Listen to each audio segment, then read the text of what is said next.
कहाँ गुम हो गए संयुक्त परिवार। एक वो दौर था जब पति अपनी भाभी को आवाज लगाकर घर आने की खबर अपनी पत्नी को देता था।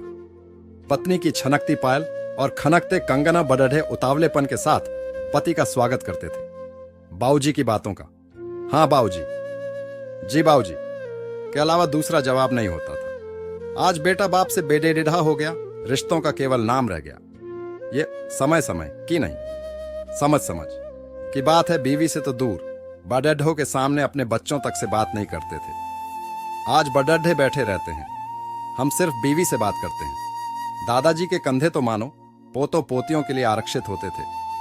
काकाम ही भतीजों के दोस्त हुआ करते थे। एस्टेरिस्क आज वही दादू दादी वृद्धाश्रम की पहचान है।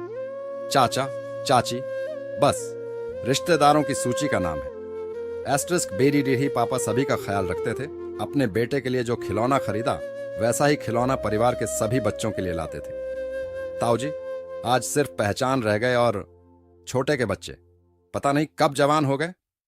दादी जब बिलौना करती थी बेटों को भले ही छांच दे, पर मक्खन तो केवल पोतों में ही बांटती थी। दादी ने पोतों की आस छोड़ डेच दी, क्योंकि पोतों ने अपनी राहत अलग मोड़ डाच दी।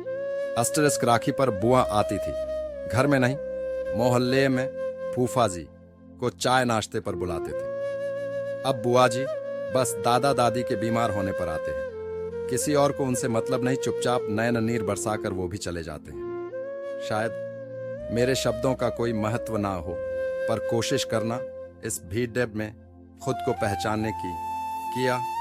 हम जिंदा है या बस जी रहे हैं। अंग्रेजी ने अपना स्वांग रचा दिया। शिक्षा के चक्कर में संस्कारों को ही भुला दिया। बालक की प्रथम पाठशाला परिवार, पहला शिक्षक उसकी माँ होती थी। आज परिवार ही नहीं रहे। पहली शिक्षक का क्या काम, ये समय समय की नहीं समझ समझ की बात है। कुछ साल बाद हम दो, हमारे दो के चक्कर में परिवार खत्म हो जाएगा। मामा रहेगा तो मौसी नहीं होगी, मौसी होगी तो मामा नहीं होगा, चाचा होगा तो बुआ नहीं होगी, बुआ होगी तो चाचा नहीं होगा।